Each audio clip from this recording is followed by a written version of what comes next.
ஸ்ரீபெரும்புதூர் அருகே இருங்காட்டுக்கோட்டையில் நடைபெற்று வரும் ஃபார்முலா 4 கார் பந்தயம் இரண்டாவது நாளாக இன்று துவங்கிய நிலையில் ஒரு கார் மட்டும் இயந்திர கோளாறு காரணமாக பந்தயத்தில் பங்கேற்காததால் பரபரப்பு.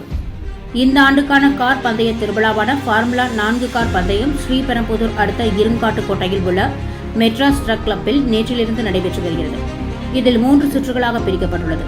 முதல் சுற்று நேற்று நடைபெற்ற சூழலில் இரண்டாவது சுற்று 12 மணிக்கு தொடங்கியது. அதனைத் தொடர்ந்து மாலை 4 மணி அளவில் மூன்றாவது சுற்று நடைபெற உள்ளது. நேற்று நடைபெற்ற ஃபார்முலா 4 கார் பந்தயத்தில் 8 அணிகள் கலந்து கொண்ட சூழலில் பெங்களூர் ஸ்பீடர்ஸ் முதலிடத்தை பிடித்தது.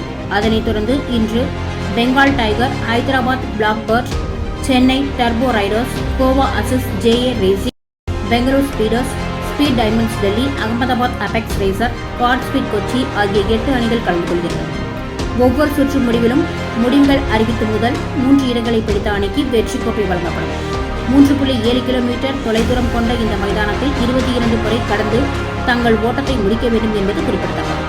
இரண்டாம் சுற்று தற்போது துவங்கிய நிலையில் இயந்திர கோளாறு காரணமாக பெங்கால் டைகர்ஸ் அணியின் கார் மட்டும் பழுதடைந்த காரணத்தால் பந்தயத்தில் பங்கேற்க முடியவில்லை. அதனால் கார் பந்தய மைதானத்தில் சிறிது நேரம் பரபரப்பு நிலவியது.